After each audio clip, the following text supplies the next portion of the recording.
Salut à tous, le journal du foot de ce lundi 30 août. Cette fois c'est fait, Lionel Messi a disputé dimanche soir à Reims ses premières minutes sous les couleurs du PSG.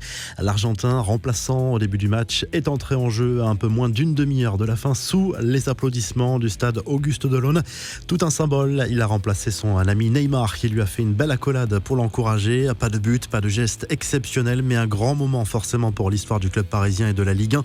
Tout au long de la soirée, on a vu un Lionel Messi détendu et souriant. D'ailleurs, à la fin du match, Messi a accepté une demande du gardien rémois Rajkovic qui a demandé à la star argentine de prendre une photo avec son fils dans les bras.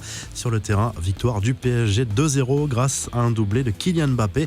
Les infos et rumeurs du mercato, justement, on entre dans le Money Time. Kylian Mbappé va-t-il rejoindre le Real Madrid sur le fil? Pas si sûr. Selon Marca, la direction madrilène serait partagée entre espoir et usure à propos de ce dossier bouillant.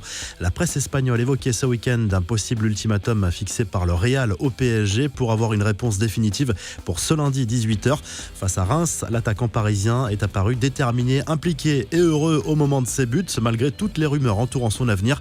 Aucun signe d'une éventuelle envie de quitter le Paris Saint-Germain.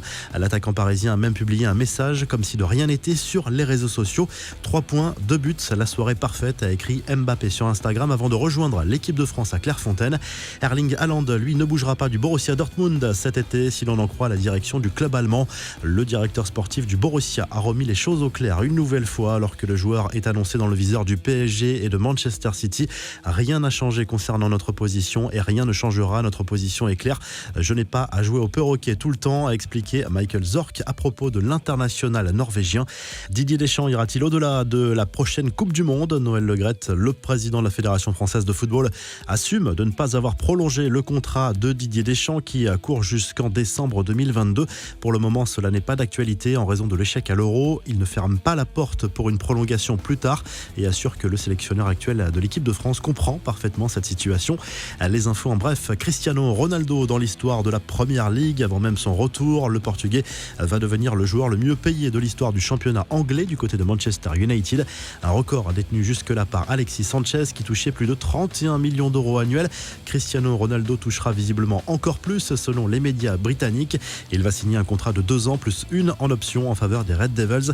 Ronald Koeman au secours d'Antoine Griezmann, sifflé par une partie du public du Camp Nou dimanche lors du match face à Retafe. L'international français a reçu le soutien de son entraîneur, révolté par l'attitude de certains supporters. Comme entraîneur, je ne peux pas comprendre la foule qui siffle l'un de nos joueurs. On peut siffler s'il n'a pas la bonne attitude ou s'il ne travaille pas. Mais Antoine a eu des difficultés dans le jeu et ce n'est qu'un match, a souligné le coach Blaugrana en conférence de presse. Un autre Français, Samuel Umtiti, a lui aussi été copieusement sifflé au moment d'aller s'échauffer.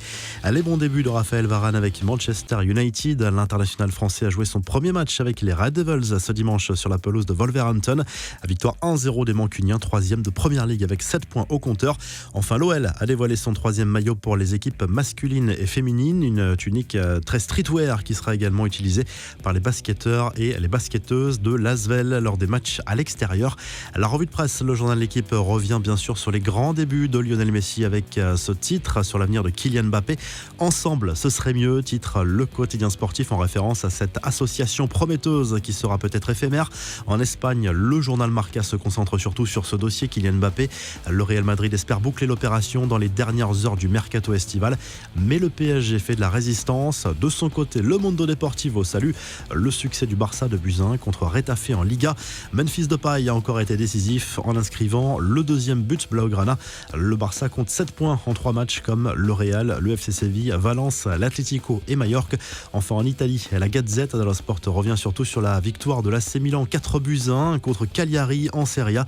2e victoire en 2 matchs pour les Rossoneri, bien aidé par le doublé d'Olivier Giroud qui répond sur le terrain à sa non-sélection en équipe de France. Côté mercato, Pjanic reste dans le viseur de la Juve en cette dernière ligne droite du mercato. Très belle journée et à très vite pour un nouveau journal du foot.